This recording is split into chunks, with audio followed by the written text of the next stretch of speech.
Hello, everyone. Last week's parsha was Parsha Tzav, in which we mentioned a lot of different dinner about korbanot. And what I'm going to try and do in this week's Dvar Torah, I'm going to mention the connection between Parsha Tzav and Sefirat HaOmer, or I'll attempt to bridge the two. Now, last week's parsha was Parsha Tzav. This week's parsha, the way the year coincides, Tafshin Pei Aleph this year, the calendar coincides. There's no parsha that's read on this week's Shabbat.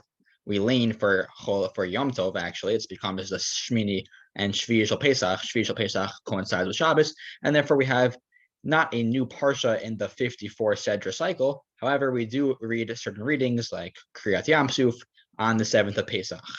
Now, in order to connect the two concepts, we started Sefirat HaOmer a couple of nights ago. I'm going to try and give a quick Dvar Torah on what the Ramban says in the beginning of Parshat Tzav. The Ramban mentions that when it comes to the Lashon of Tzav, the word Tzav, it seems to be a little unusual that these commandments are given the Lashon Tzav.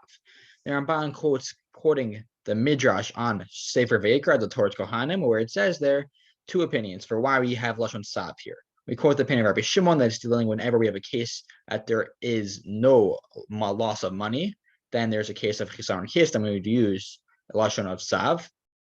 Or we also have the opinion that Rashi brings down where the Tanakhama says over there in the Midrash that whenever there is Lashon Tzav, Ein Tzav ela ziruz miyad l'dor, that there's a sense of alacrity, a sense of urgency, a sense to fulfill the mitzvah right away. So we have this concept of Zriz and Makdim in the mitzvot, and the Ramban is quoting Rashi here, quoting the Torah Kohanim, the Midrash there, which mentions this idea of alacrity. Now, what I'm going to try and do is I'm going to try and tie into this concept of alacrity and use it as a springboard to discuss the dinim of Sefirat HaOmer. Now, if we look at Sefirat HaOmer, there's this concept of counting it after Sitei Kochavim immediately, meaning that we don't want this mitzvah to pass up this opportunity, meaning that every single night we have a new mitzvah to count the night, and the nights build up until we get to the 49th night, following by which that Yom HaChamishim, the 50th day, becomes Chag HaShavuot. Okay. Now I'm just trying to correct myself to see if I was correct on those two opinions in the Midrash there. Right.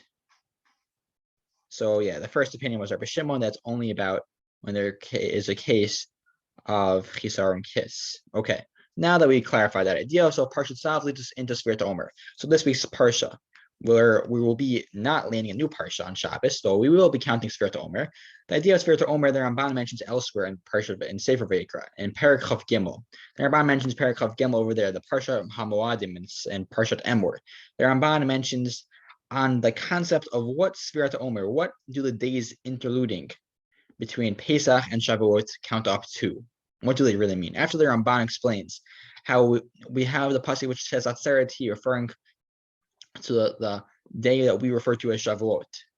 At this day of Chag, we have this extra day of Chag.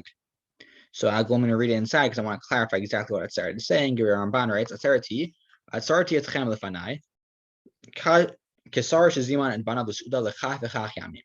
Kevan shegias mano lipater amar b'bakasha mechem ichvu ami od yom echad shekasha lai pridatchem. Lashon Rashi. So I was a little bit wrong. I'm going to correct myself. Atzeret, the Ramban quotes in the name of Rashi, that Atzeret is the last day of Sukkot, and this last day of Sukkot we refer to Shmini Atzeret, is one more additional day, as the Midrash Rashi quotes, says that it's like the king and his officer invites over people, his servants, to serve him, and he says, stay one more day in order to show his extra love. He doesn't want to get rid of them right away. He wants for them to be able to have a lasting, so to speak, sense of being there. So that's quoting vayikra Rabbah. Now the Ramban notes, Valderech Emet, that all 6 days of creation have a pair. 1 goes with 4, 2 goes with 5, 3 goes with 6. It all can match up in a certain manner. However, V'yom HaShvi hu Shabbat ve'ein lo ben zug, the Ramban quotes. V'knes Yisrael hi bat zugo, shneimar v'ta'aretz v'hinei hi shminit. So the Ramban notes at the end of the pasuk there, V'yom HaShvi, we quote, there are 6 days Hashem created the land, or Hashem created at the Shemaim. V'ta'aretz is number, so to speak, the 8th. Meaning that the 7th day aligns with Haaretz, and we have this idea that Bnei Yisrael is represented through this idea that Bnei Yisrael is included in Knesset Yisrael, which inherits the Eretz Yisrael, and so to speak, reuniting with Shabbos to create this 8th day. Now, I'm going to encapsulate this all so far and try and wrap it up in the next 30 seconds. So what the Ramban is expressing here in the next line is that when we have this concept of counting from Pesach until we get till Shavuot, the Ramban says in his own words, over here, the Ramban notes that v'tziva b'chag hamitzvah b'chag hamatzot, v'tziva b'chag hamatzot, shiva yamim mikdusha lifneiam v'lachareim, right? We have 7 days of holiness before the beginning of Chag and the end of Chag. Ki kulam kedushim kedoshim uv'tocham Hashem, right? That we have opposing ends. We have Shavuot and we have Pesach, and in between we have these 7 weeks. And in those 7 weeks, we now menu Tisha b'arbim yom shiva Shavuot k'mei olam. V'kiddush yom shmini k'shmini shel Chag. So we count the 7th set of the 7 days as this 8th day, which is Shavuot, which is a Chag in and of itself.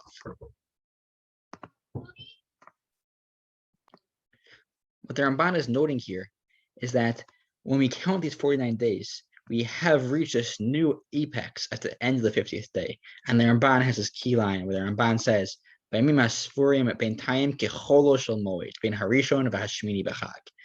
interluding days of Sefirat HaOmer, from the first day of Pesach, and then we count the ensuing 49 days, Sefirat HaOmer, each night. All those days have a certain chalot, a certain sense of fulfillment as a cholol shel moed. Ben Harishon v'Hashmini b'Chag. The eclipse, the 8th, the something that's beyond Teva, beyond nature. The 8th, which is outside the category of the 7, which is outside the category of the 7 sets of 7. The 8th day of Shavuot is something which culminates in its own Chag itself. Though first we have to have these days of Chol HaMoed, the Ramban notes. And the Ramban notes the end of Shavuot, V'hu Yom Matan Torah Sheheram Boat Isho Agdola V'dvarav Shamo B'toch HaEsh. I have the sense that the 50th day is Shavuot, this day of receiving Matan Torah, but these interluding days of receiving the Torah, the lead up to it, is considered to be a Chol HaMoed of its own accord, which is interesting. Shavuot does not have a Chol HaMoed. It has 1 day Chag in Israel, 2 days in Chutz La'aretz, though originally it was a 1 day, the 50th day itself. So I heard this from Rav K in Yeshivat Har Tzion in the Gush, that he gave a whole shiur developing what is the idea of Sefirat HaOmer. And we gave the different opinions of, do we view Sefirat HaOmer as being a continuous bridge of each day adding up to build a bridge from the 1st to the 50th, or do we view it as each day an individual mitzvah? The nafkamina perhaps being, if you forget one night, if every mitzvah is its own night, then maybe you could make a bracha if you forgot on day 23 to make it on day 24, because day 24 itself is a mitzvah. So that's a nafkamina that's discussed with halacha. Though when it comes down to it, the idea is that you're building a bridge, and this bridge is going from a holiday where we have on Pesach this idea of having this absence of chametz, where there's no chametz at all. There's no chametz, it becomes this toxic, noxious substance. That chametz is completely viewed as something that's off our hearts. And ultimately, chametz is viewed in this sense of being something that which is almost tamei, almost something that's impure. And we build it up until we get to Chag HaShavuot. And what do we bring? The one time we have this korban, one of the few times, besides for the korban Torah, we have chametz brought in the Beit HaMikdash. As chametz is also all year round in the Beit HaMikdash. What do we bring then? We bring the korban shnei halechem. This idea of the freedom that's expressed in Pesach, where we have this unbounded growth through chirut, through Torah, where we're able to control our schedules. We have the sense of no longer being avadim. We have the sense of uncontrolled growth, and we're able to restrain it. We show that there is a soor shebeisa, this leavening agent in the dough that allows the dough to rise and allows one to become haughty. And what do? We purposely suppress it. We show that the only way to receive this sense of freedom is to express it through your own will. And that is what the Ramban notes is what all about this buildup from Pesach to Chag HaShavuot. On Shavuot, we bring the Shnei Halechem, and we show that this is a day where we have this ultimate rejubilation of bringing the Shnei Halechem, of showing that we have a chance to express our full freedom. Ve'ein chirut ela charut. In a sense, I misquoted Chazal there, though the famous Chazal says that the only person who's called free is someone who engages in Torah. And not charut al luchot, ela chirut al luchot. Not that something's engraved on the luchot, but rather the luchot is something that is freeing itself, something that allows us to be free. And as we build up through these days of Chol HaMoed, as the Ramban says, we should feel this essence of building this bridge towards Chag HaShavuot, which is connecting from the freedom of Chag HaPesach, and ultimately having this alacritous and complete sense of zrizut to fulfill the mitzvah of Sefirat HaOmer. Have a great Shabbos, everyone, and a Chag Sameach.